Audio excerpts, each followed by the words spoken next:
생각하건대 현재의 고난은 장차 우리에게 나타날 영광과 비교할 수 없도다. 피조물이 고대하는 바는 하나님의 아들들이 나타나는 것이니 피조물이 엄한 데 굴복하는 것은 자기 뜻이 아니요 오직 굴복하게 하시는 이로 말미암음이라. 그 바라는 것은 피조물도 썩어짐의 종노릇한 데서 해방되어 하나님의 자녀들의 영광의 자유에 이르는 것이니라. 피조물이 다 이제까지 함께 단식하며 함께 고통을 겪고 있는 것을 우리가 아느니라. 그뿐 아니라 또한 우리 곧 성령의 처음 익은 열매를 받은 우리까지도 속으로 단식하여 양자될 것 곧 우리 몸의 속량을 기다리느니라. 우리가 소망으로 구원을 얻었음에 보이는 소망이 아니니 보는 것을 누가 바라리요. 만일 우리가 보지 못하는 것을 바라면 참음으로 기다릴지니라. 아멘. 지난 6월 5일이 무슨 날인지 아시는 분 계신가요? 세계 환경의 날입니다. 그래서 한국 교회는 매년 6월 첫째 주일을 환경주일로 지킵니다. 그러나 우리 감리교에서는 6월 첫째 주일을 평신도 주일로 지키고 있어서 6월 둘째 주일을 환경주일로 지킵니다. 그래서 이제 오늘 6월 둘째 주이기 때문에 이제 우리가 환경 선교 주일로 지킵니다. 환경 주일은 우리가 사는 이 세상의 환경 문제를 생각하고 기도하는 주일입니다. 아울러서 교회에 위임된 환경 보존의 의무를 기억하고 창조 세계의 청지기 역할을 결단하는 주일입니다. 근데 한국 교회가 이렇게 환경 주일을 제정하고 지켜온 것이 40년이 되었습니다. 그러니까 이 말은 40년 전부터 한국 사회에 이미 환경 오염 경고가 시작되었기 때문에 환경을 살려야 된다라고 하는 생각을 갖게 되었음을 의미하는 겁니다. 아마 여러분 환경주일이라는 게 있었나 이제 이렇게 생각하시는 분이 있을지 모르겠어요. 그동안 우리 교회에서 이제 환경주일을 지키지 않았기 때문입니다. 제가 그동안 환경주의를 지키지 않은 것은 이제 인식은 하고 있었습니다만 저 역시 여기에 큰 관심을 두지 않았기 때문인데 이제라도 이제 환경주의를 통해서 환경에 대한 경각심을 가질 필요가 있겠다는 생각이 들었습니다. 그래서 이제라도 환경주의를 지키려고 합니다. 근데 환경주의를 지킨다고 해서 우리가 뭐 큰일 하자라고 하는 건 아니에요. 우선 우리가 이 환경 오염에 대한 경각심을 갖고 환경을 살리자라고 하는 마음을 우리 안에 좀 가졌으면 좋겠고요. 그리고 우리가 작은 것이라도 실천할 수 있는 것이 있다면 그것부터 실천하기 시작하자라고 하는 겁니다. 자, 아마 여러분도 환경 오염, 기상이변, 생태교란, 오존층 파괴, 온실가스, 탄소 배출 뭐 이런 환경과 관련된 말들 많이 들어서 알고 있을 겁니다. 근데 실제로 우리가 지금 현재 가장 피부로 크게 느끼는 것은 날씨의 변화일 겁니다. 그러니까 지구 역사를 보면 빙하기에서 간빙기까지 약 1만 년 동안 지구의 평균 기온이 4도 정도 올랐다고 그래요. 근데 산업혁명이 일어난 이후에 100여 년 만에 지구의 평균 기온이 1도 올랐습니다. 근데 1도 오른 것이 뭐 대수냐 이렇게 생각할 수 있는데요. 이 1도 오름으로 인해서 지구의 온난화가 이루어지고서 극지 빙하의 소멸, 또 해수면의 상승, 또 해수면 온도에 따른 허리케인, 태풍, 이 가공할 파괴력이 우리의 삶을 위협하고 있습니다. 실제로 기후변화로 인한 기상이변 현상이 전 세계적으로 발생하고 있습니다. 폭염, 폭설, 가뭄, 홍수. 그러니까 날씨가 정말 예측하기 어렵고 아주 극단적으로 변해가고 있어요. 뭐 정상이 아닌 거죠. 그 6도의 멸종이라고 하는 책에 보면 지구의 온도가 1도씩 상승할 때마다 일어나는 변화를 말하고 있는데 생각만 해도 끔찍한 일들이 벌어지게 됩니다. 이제 마크 라이너스라고 하는 사람이 쓴 6도의 멸종이라고 하는 책을 근거로 1도씩 오를 때마다 어떤 일이 벌어지는가 이것을 이제 영상으로 만들었는데요. 자, 우리가 한번 같이 보도록 하겠습니다.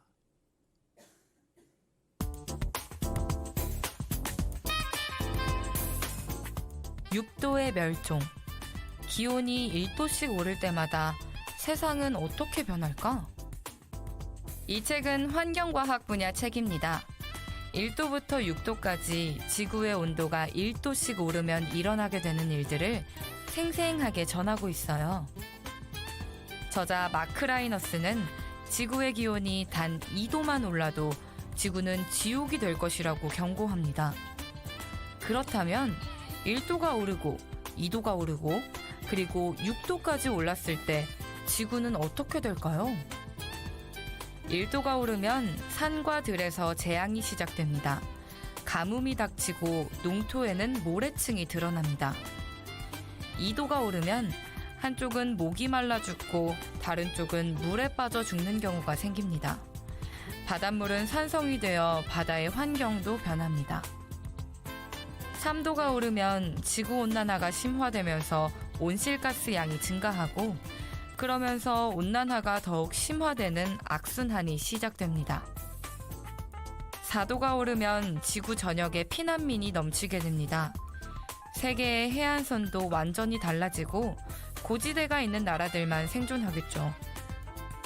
5도가 오르면 북극과 남극의 빙하가 모두 사라지고 정글 또한 불타 없어진 상태가 됩니다. 6도가 오르면 바야흐로 지구에 사는 모든 생명체의 대멸종이 진행됩니다. 이렇게 6도의 멸종은 지구의 온도가 1도씩 오를 때 어떤 일이 벌어지는지 생생하게 보여주면서 사람들에게 경각심을 느끼게 합니다. 이 모든 사태의 원인은 바로 인간의 탐욕입니다.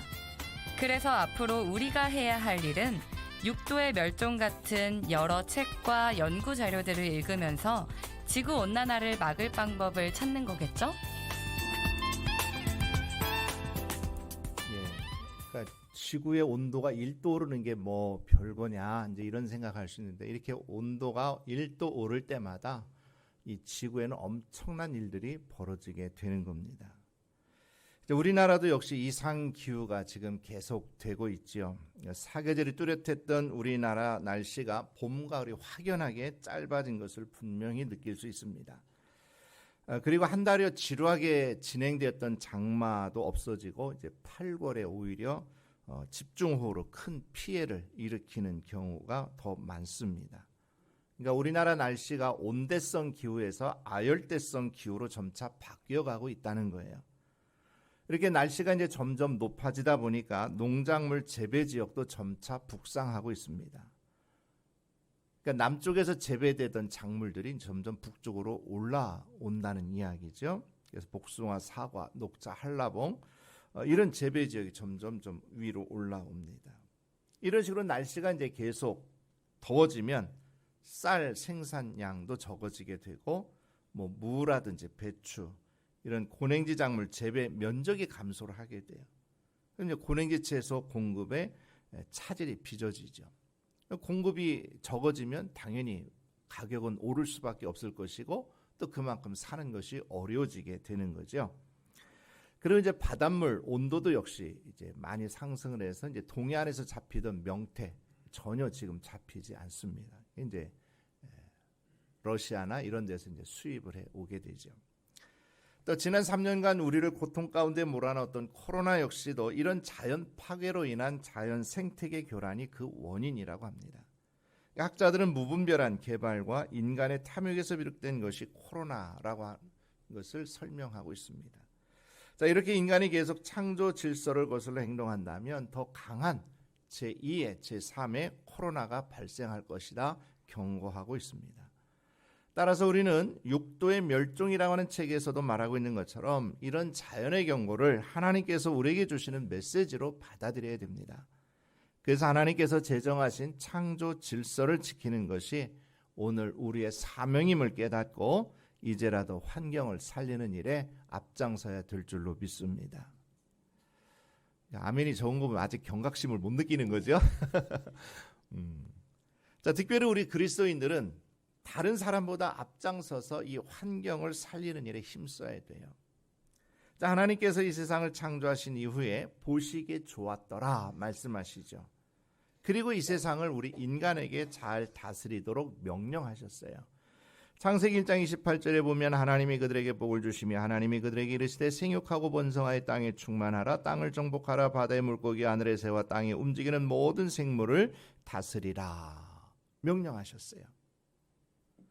자, 그런데 우리 그리스도인이 생육하고 번성하여 땅에 충만하라 땅을 정복하라 이 하나님의 문화 명령을 착각하고 자연을 훼손하고 개발하는데 정복하는데 앞장섰다는 거죠. 오히려 이 성경 구절을 근거로 해서 땅을 정복하고 훼손하는데 그리스도인이 앞장섰다는 거예요. 그래서 우리가 세계 역사를 보면 기독교 국가들이 식민지를 개척하고 그곳을 수탈하고 그쪽에 있는 산림 자원들을 개발하는 일들을 얼마나 많이 자행했는지 모릅니다.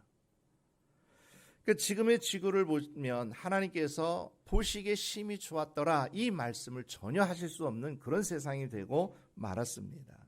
그만큼 우리가 사는 자연환경은 파괴되고 오염이 되고 점점 그 기능을 상실해 가고 있습니다. 그러니까 우리는 하나님께서 창조하신 아름다운 세상을 파괴하고 그 기능을 상실하게 만들었던 잘못을 회개하고 이 세상의 창조 질서를 회복하고 아름다운 세상으로 바꾸어 나가야 될 줄로 믿습니다.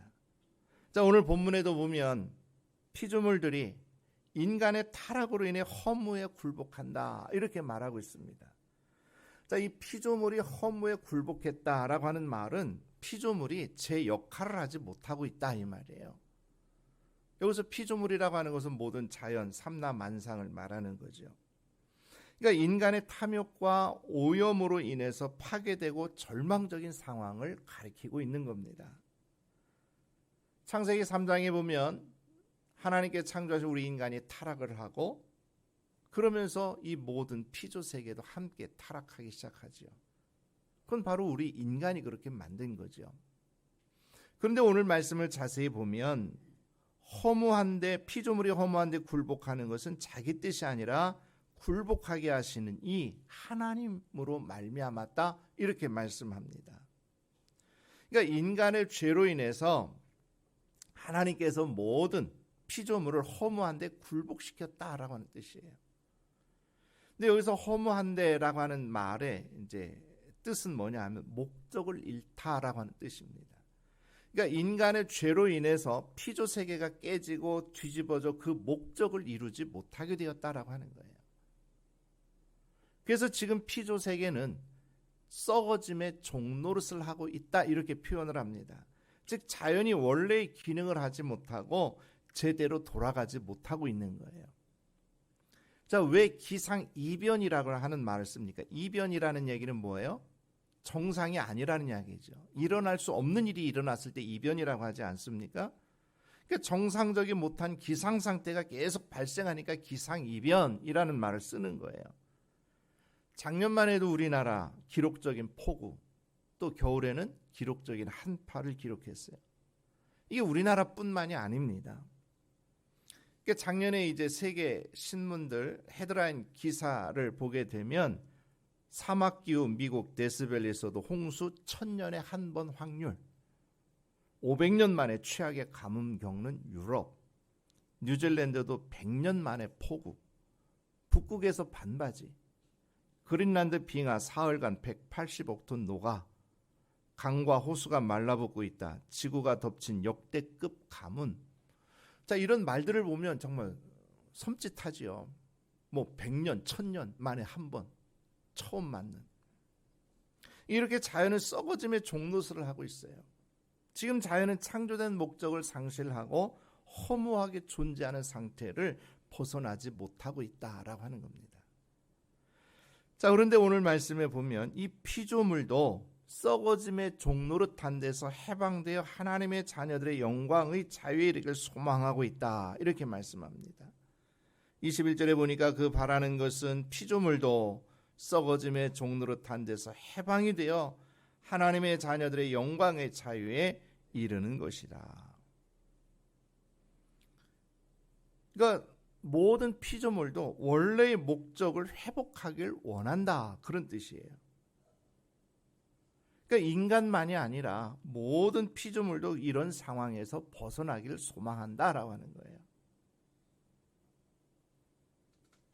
자, 그런데 여기에서 우리에게 소망이 있는 것은 우리도 역시 소망으로 구원을 얻었기 때문이에요. 자, 소망으로 구원을 얻었다, 믿음으로 구원을 얻었다 말하지 않고 소망으로 구원을 얻었다, 이 말은 우리의 구원이 장차 새하늘과 새 땅에서 완성될 것을 의미하죠. 우리가 믿음으로 구원받지만 그 완성은 장차 새하늘과 새 땅을 통해서 이루어지게 되는 거예요. 그래서 소망으로 구원을 얻었다, 이렇게 표현을 하고 있는데요. 자, 그래서 바울은 보이는 소망이 아니라 보이지 않는 것을 소망한다. 새하늘과 새 땅 우리 눈에 보이지 않잖아요. 근데 우리는 그것을 바라보는 거예요. 그래서 우리가 보이지 않는 것을 소망한다면 참으면서 기다려야 된다, 이렇게 말하고 있습니다. 그러니까 우리들도 이 파괴된 자연을 다시 회복해서 아름다운 세상이 마련될 것을 우리가 바라본다면 우리가 이러한 훼손된 자연을 다시 회복하고 우리가 인내하면서 기다려야 그 시절이 올 것이다 라고 하는 거죠. 어떤 산이 훼손이 되면 30년 입산 금지, 그러면 30년 동안 산이 살아나는 거예요. 코로나 기간 동안에도 움직이지 않으니까 사람들이 이 자연이 살아나는 이런 일들 우리가 뉴스를 통해서 많이 보지 않았습니까? 그런 거죠. 그러니까 우리는 하나님께서 이루실 새 하늘과 새 땅을 바라보면서 이 땅에 사는 동안 우리가 사는 이 세상을 아름답게 가꾸고 보존하는 일에 앞장서야 될 줄로 믿습니다. 자, 그러면 우리가 어떻게 이 환경을 살리는 일에 앞장설 수 있을까? 첫 번째는 경청을 할 줄 알아야 돼요. 자, 우리가 누군가의 소리를 들어야 그 사람이 무엇을 말하는지, 그 사람의 요구가 무엇인지를 알 수 있지 않습니까? 마찬가지로 우리는 자연이 이 시대에 외치는 소리에 귀를 기울여야 돼요. 즉 자연의 신음소리를 들을 줄 알아야 됩니다. 그러니까 자연 재해는 기상이변 이런 것들은 결국은 자연이 아프다고 소리치는 거예요. 이걸 들을 줄 알아야 된다는 거죠. 여러분, 배탈이 나면 왜 배가 아픕니까? 지금 내 배가 탈나가지고 정상이 아니니까 빨리 좀 조치를 취해라고 그 몸의 주인한테 신호 보내는 거 아닙니까? 자, 감기에 걸리면 왜 콧물이 나고 재채기가 나고 목이 아픕니까? 바이러스가 지금 내 몸에 들어와가지고 나를 공격하고 있으니까 빨리 어떻게 조치 좀 취해라고 몸이 우리에게 신호를 보내주는 거예요. 자, 췌장암이 무섭다라고 얘기를 하는데요. 췌장암이 무서운 것은 이제 발견될 때는 이미 늦었기 때문이라는 거죠. 우리가 췌장암이 발생하자마자 뭔가 고통이 있고 뭔가 아프고 그러면 병원 가서 검사하면 발견하면 치료가 될 겁니다. 그런데 이게 이제 우리 몸에서 고통 없이 암이 진행이 되는 것도 발견도 잘 안 되고, 근데 이제 이미 아파가지고 발견이 되었을 때는 이미 늦는 거예요. 췌장암 진단을 받게 되면 불과 얼마 살지를 못하고 죽는 경우들을 많이 보게 되는 거죠. 그러니까 우리가 몸이 지금 비정상이라고 신호를 보내면 빨리 알아차리고 치료를 해야 정상적으로 건강한 몸을 회복할 수 있는 거예요. 자연도 마찬가지인 거죠. 이게 자연이 지금 아프다라고 우리에게 소리치고 하는 이것을 우리가 들을 줄 알아야 된다는 거죠. 그래야만 우리는 그 심각성을 빨리 깨닫고 이것을 고칠 수 있는 마음이 생기게 되는 거예요. 먼저 우리는 자연의 신음소리를 경청할 줄 알아야 돼요. 자, 그 다음에 두 번째는 우리의 삶을 전환해야 됩니다. 자연의 신음을 듣고 자연의 지혜를 경고하는 것을 무시하면 결국은 아까 육도의 멸종에서 보았듯이 우리는 파멸로 갈 수밖에 없는 겁니다. 자, 우리 몸이 비정상이라고 어디가 아프다고 경고를 신호를 계속 보내는데 무시하면 어떻게 됩니까? 결국은 병이 커지게 되고 손을 쓸 수 없는 상태가 되고 말아요. 자연도 똑같은 거죠. 우리가 자연의 신음소리를 들었다면 빨리 자연을 치료해야 되죠. 이를 위해서 우리는 묵은 땅을 갈아엎듯이 지금까지 살아왔던 삶의 습관을 완전히 바꿔야 된다는 얘기예요. 그동안 먹고 사는 문제를 위해서 경제 성장을 우선시하다 보니까 환경은 항상 뒷전입니다. 먹고 사는 게 중요하지. 환경이 대수야? 이런 생각이 우리를 지배해 왔어요. 그러나 이제는 무엇이 더 중요한지 생각의 전환이 필요하다는 겁니다. 그러니까 인간과 자연이 공존하면서 지속 가능한 삶을 위해서는 우리 개인의 생각과 행동 양식은 물론 사회적 차원의 총체적인 전환이 이루어져야 된다라고 하는 거예요. 그래서 탄소 중립 사회로 간다. 이걸 위해서 우리가 불편하더라도 이 화석 연료에 의존하는 생활에서 자연이 주는 친환경 에너지를 사용하거나 저탄소 생활 방식으로 우리의 삶을 바꿔야 되는 거죠. 자, 이런 삶의 전환이 어디에서부터 시작이 되겠어요? 자각에서부터 시작이 되는 거예요. 깨닫지 못하면 이런 거 관심 둘 수도 없는 거죠. 그러니까 자연의 신음을 듣고 빨리 고치기 위한 노력을 기울여야 된다는 겁니다. 자, 이것은 실제로 우리가 지금까지 살아왔던 삶의 방식을 돌아봐야 돼요. 그리고 그것이 잘못되었다면 내가 지금까지 살아왔던 편리한 삶의 방식으로 인해서 이 자연이 파괴되고 오염이 되었다면 이것을 바꿔야 된다는 이야기인 거죠. 자, 우리가 오늘 환경을 살리는 교회라고 하는 제목으로 말씀을 듣고 있는데요. 우리가 환경을 살리기 위해서 기도해야 된다. 당연히 기도해야 되죠. 그러나 기도는 하는데 우리가 환경을 살리는 일에 직접적으로 뭔가 행동을 하지 않아요. 아무 소용이 없는 겁니다. 그러니까 환경을 살린다라고 하는 것은 정말 우리가 기도하면서 우리가 어떻게 이 환경을 살려야 될 것, 구체적인 어떤 실천적인 행동을 통해서 이 무너졌던 자연을 다시 회복해 갈 수 있을 거라는 거예요. 기후위기 마지막 경고라고 하는 책에 보면 말 그대로 현재 우리가 겪고 있는 기후위기가 자연이 보내는 마지막 경고라고 얘기를 합니다. 그러면서 이제 환경을 살리는 일에 앞장서야 된다. 이렇게 강조를 합니다. 그래서 여기에서 이제 구체적으로 이제 가정에서 실천할 수 있는 친환경 운동 10가지를 소개를 합니다. 자, 이거 잘 들으시고 여러분도 이것들을 한번 실천을 해 보기 바랍니다. 첫 번째는 개인컵 사용하기.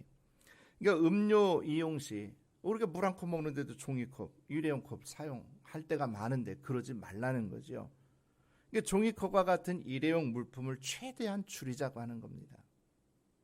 그래서 여러분도 이제 교회에서 이제 물 마실 때라든지 커피를 드실 때 될 수 있으면 종이컵 사용하지 마시고 스탠컵이나 개인 컵을 사용하셨으면 좋겠습니다. 그리고 부득이 종이컵을 사용하게 된다면 그걸 깨끗이 물로 헹궈서 컵 홀더에 담아서 깨끗한 상태로 배출을 해야 이게 재활용이 되는 거예요. 자, 그 다음에 두 번째는 플라스틱, 비닐 사용을 자제하기. 자, 이 플라스틱과 비닐이 환경 오염시키는데 얼마나 큰 역할을 하는지는 뭐 우리가 잘 알고 있죠. 뭐 몇백 년이 가도 썩지 않는다는 얘기죠. 사용을 줄이는 수밖에 없는 거예요. 또 장바구니라든지 에코백을 이제 사용을 일상화해야 되는 거죠. 자, 그다음에 이제 분리배출 제대로 하기. 분리수거 이제 철저히 해야 된다는 얘기죠. 우리가 이제 음료수 같은 것도 마시면 그걸 헹궈 가지고 깨끗한 상태로 버려야 이 재활용이 가능하다는 얘기예요. 그리고 이제 우리 교회도 이제 로비에 이제 쓰레기통, 일반 쓰레기, 재활용, 그 다음에 보관함, 거기에 보관하면 이제 청소 봉투라든지 이제 비닐 봉지가 들어있어요. 근데 나중에 정리하다 보면 그 보관함에 쓰레기가 나와요. 아무 생각 없이 쓰레기 버린 거죠. 그냥 쓰레기통 있으니까 아무데나 버린 거예요. 그러니까 적어도 교회에서 여러분이 앞으로 쓰레기를 버릴 때에도 일반 쓰레기는 쓰레기 거기 정확하게 버리고 재활용할 수 있는 것만 깨끗한 상태로 거기에다 넣어서 버리는 운동을 해야 되는 거예요. 우리가 이렇게 하지 않으면, 쓰레기를 줄이지 않으면, 그리고 재활용할 수 있도록 분리수거하지 않으면 쓰레기는 점점 쌓여가게 되고 결국은 지구의 온도는 계속 높아갈 수밖에 없다는 얘기예요. 자, 그 다음에 이제 채식 중심의 식단을 해야 된다. 이제 이렇게 또 강조를 해요. 그 다음에 대중교통 이용하기. 이거 이제 결국은 매연 이런 것들을 이제 좀 더 줄이자라고 하는 취지겠죠. 또 폐마스크 잘 버리기. 이제 우리가 코로나가 이제 끝나서 이제 마스크를 이제 거의 벗게 되었는데요. 마스크를 버릴 때 끈을 잘라서 버리라는 얘기예요. 이제 마스크 이제 끈을 자르지 않고 이렇게 버리고 이게 쓰레기로 돌아다니다가 이게 동식물들 다리를 올가매고 이렇게 해서 이제 어려움을 겪는 경우가 있다는 거죠. 쓰레기통에 정확하게 버려야 되는 거죠. 그 다음에 이제 온도 2도씩 조절하기. 냉난방기 사용을 할 때 너무 낮추거나 너무 높이지 말라는 얘기죠. 그래서 여름과 겨울 실내 온도 조절을 해서 우리가 냉난방 사용을 적절히 해서 우리가 에너지를 절약해야 된다라고 하는 거죠. 특별히 이제 우리 교회에서도 이 운동을 좀 더 많이 했으면 좋겠습니다. 그러니까 지난 겨울에 전기요금이 180만 원 나올 때가 있었어요.